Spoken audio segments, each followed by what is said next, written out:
So today we're working on a horse that has laminitis. This is the second shoeing with this sort of a clog shoe called a steward clog. Right now we're cleaning up the frog, removing loose tags.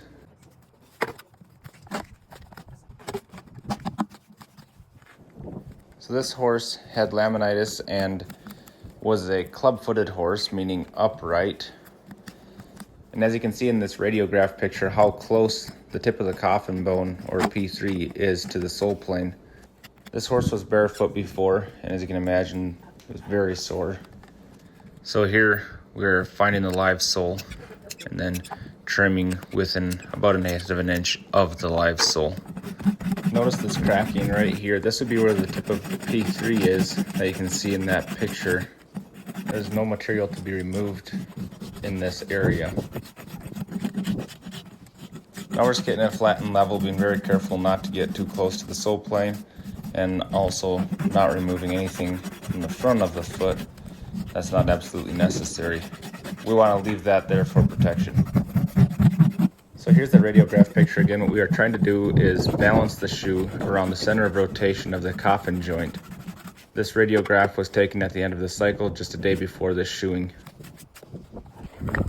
Now making sure the shoe fits nicely and we don't have to do any extra modifications to it. And also verifying that it's flat, level. Now we're applying Magic Cushion. It's an antibacterial, antifungal, and anti-inflammatory.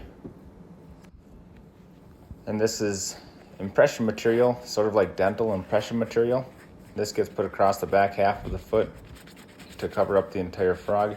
What we're trying to do is to load the frog and the back half of the foot.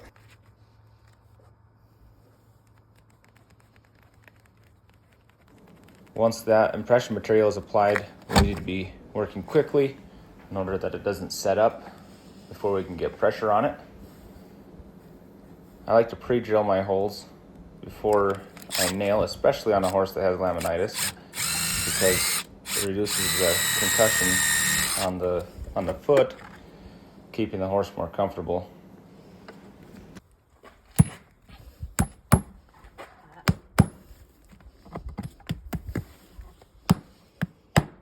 Yeah, a little percussion sensitive.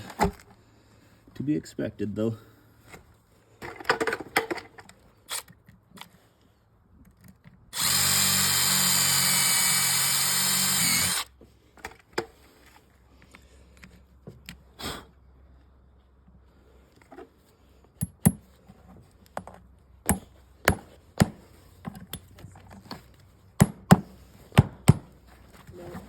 And once I have 2 nails driven, I'll set the foot down and allow the horse to load it.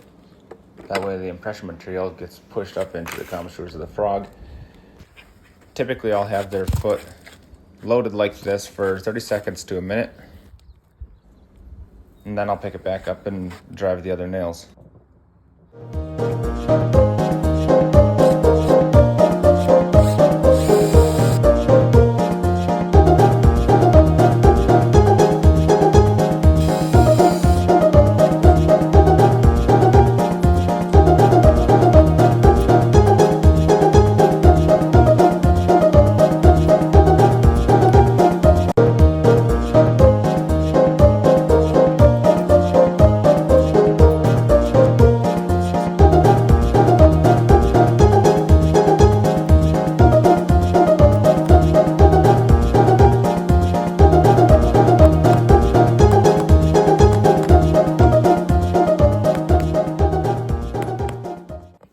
Now to use the clinch block and tighten up the nails, get it sucked up tight to the foot.